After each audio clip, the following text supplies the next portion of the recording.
रामाधीर सिंह के लहजे में कहें तो जब तक दुनिया है भूतिया सिनेमा बनता रहेगा। कैसा लगा मेरा वर्ड प्ले?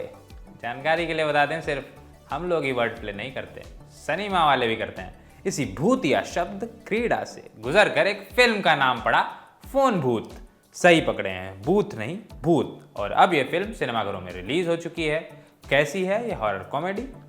कम बड़ी, हम बताते हैं। मेजर और गुल्लू हॉरर फैन है। तमाम भूतिया फिल्मों के पोस्टर्स से सजा हुआ उनका घर है। सैकड़ों भूतिया अवशेष उन्होंने जमा कर रखे हैं। भूत उनको डराते नहीं, रोमांचित करते हैं। ऐसी ही एक रोमांचित करने वाली हॉरर पार्टी वो ऑर्गेनाइज करते हैं। वहाँ उनको मिलती है रागिनी द भूत, जिसे सिर्फ मेजर गुल्लू ही देख सकते हैं। रागिनी देती है बिजनेस का आइडिया, वो ठुकराते हैं, पर पिताओं का कर्ज उन्हें उस आइडिया की ओर लौटने पर मजबूर करता है। ये बिजनेस होता है भटकती आत्माओं को मोक्ष दिलाने का। धंधा चल निकलता है, पर उनके इस धंधे से कोई प्रभावित होता है, यानी उसको कुछ नुकसान पहुंचता है। इसके बाद शुरू होता है मिनी भूतिया युद्ध। यही है फिल्म की कहानी।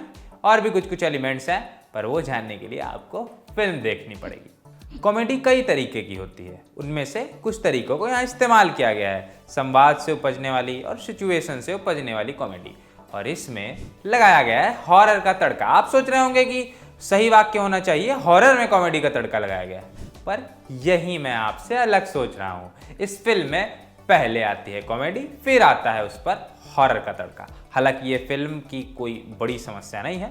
गुरमीत सिंह ने इसे फनी बनाने के चक्कर में गानों की अति कर दी है। वो गाने बुरे नहीं हैं, पर बात बात पर गाने धमकना बुरा है। फिल्म का पहला भाग बहुत तेज भागता है, आपको कुछ पता नहीं चलता, चुटकी बजाते ही काम तमाम। पर दूसरा भाग खींचा गया लगता है। रागिनी की बैक स्टोरी वाला सीक्वेंस ना होता तो अच्छा था। ये तो खैर नमूना है, इसके अलावा भी सेकंड हाफ में कई तरह की ऐसी चीज़ें हैं जो ज़बरदस्ती फनी बनाने के लिए ठूसी हुई लगती हैं। चोटी वाली डायन का सीक्वेंस ही ले लीजिए, कहने का मन करता है, मान जाइए डायरेक्टर साहब। अभी हम गानों की अति की बात कर रहे थे, इसके अलावा वर्ड प्ले और पीजेस की भरमार है इसमें। पहल आपको वर्ड प्ले फनी लगता है, पर आखिर तक आते आते अच्छे लग रहे पीजे झिलाऊ हो जाते हैं। कुछ उदाहरण दे देता हूँ, वरना आप लोग मुझे झूठा ठहराएंगे। जब चिकनी चुड़ैल भागते भागते लाहौर पहुंच जाती है तो कहती है लाहौर विला भूत। एक भूत होता है लालटेन गुडमैन, वो कुछ ज्ञान की बात बताकर जाता है। उस पर गुल्लू कहता है ट्रूली इन लालटेंड। ऐसे ही वर्ड प्ले और पीजे सुनकर आप कहने को मजबूर हो जाते हैं मैंने डायलॉग सुने नहीं झेले। बड़े बुजुर्ग कह गए हैं कि किसी चीज़ की अति अच्छी नहीं होती है, पर दूसरी ओर कई डायलॉग मस्त व्यंग भी छौंकते हैं। जैसे एक जगह गुल्लू, जो कि साउथ इंडिया का है, अपने पापा से कहता है कि हम अब भूत कैप्चरिंग का काम करेंगे, तो उसके पापा जो साउथ इंडियन होते हैं वो कहते हैं भूत capturing is for north Indians. Film में एक चीज़ और अच्छी लगती है, वो है ये करंट पॉप कल्चर के कई एलिमेंट्स उठाती है जो कि भारत में अभी चल रहा है, चाहे वो मीम्स हों, हैट्स हों, या फिर किसी दूसरी फिल्म का क्रॉसओवर। आज के बहुत से रेफरेंसेस इस्तेमाल हुए हैं इसमें। IAS वाईएस बनो, छोटी बच्ची हो क्या, तंजानिया के वो 4 लोग जो कंधों पर अपने ताबूत उठाए हुए डांस करते रहते हैं, इन सब में अच्छी बात यह है कि सभी चीज़ें सहज लगती हैं, कुछ जबरन नहीं लगता। इस फिल्म में KU मोहनन की सिनेमेटोग्राफी पर अलग से बात होनी चाहिए। बहुत कमाल का कैमरा वर्क और लाइटिंग है। किन्ना सोना लगता है तू का फिल्मांकन, यानी ये गाना है, इसका बहुत सुंदर फिल्मांकन है। कई POV शॉट्स एकदम एप्ट हैं, चाहे इस गाने में हो या फिर जब सीट पर बैठा हुआ गुल्लू कुछ पीकर अचानक नीचे गिर जाता है, उस समय मेजर के कैमरे का POV हो, जब मेजर उसे रिकॉर्ड कर रहा होता है उसका POV। ऐसे ही जब रागिनी का एक्सीडेंट होता है, वो बोनट पर पड़ी हुई है, कैमरा बोनट से होता हुआ ऊपर की ओर स्ट्रीट लाइट तक चला जाता है, ये भी बहुत अच्छा शॉट है। कई ड्रीम सीक्वेंसेस में मनन अश्विन मेहता की एडिटिंग भी अद्भुत है, चाहे टैबलेट खा लेने के बाद वाला सीक्वेंस हो या फिर 90s के गाने वाला सीक्वेंस हो। ऐसे इस तरह के कई सारे सीक्वेंस हैं।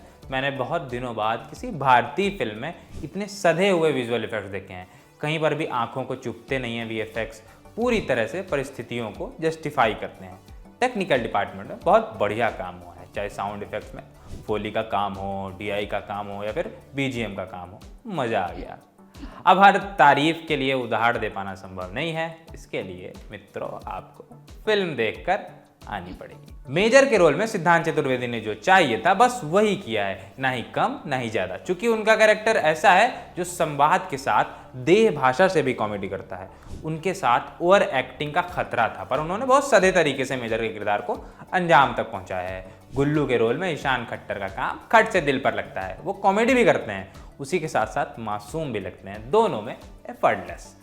कटरीना कैफ ने ठीक एक्टिंग की है। सबसे अच्छी बात है इस फिल्म में वो बस शो पीस नहीं है, उनको ठीक ठाक स्क्रीन टाइम मिला है जिसको उन्होंने सही ढंग से भुनाया भी है।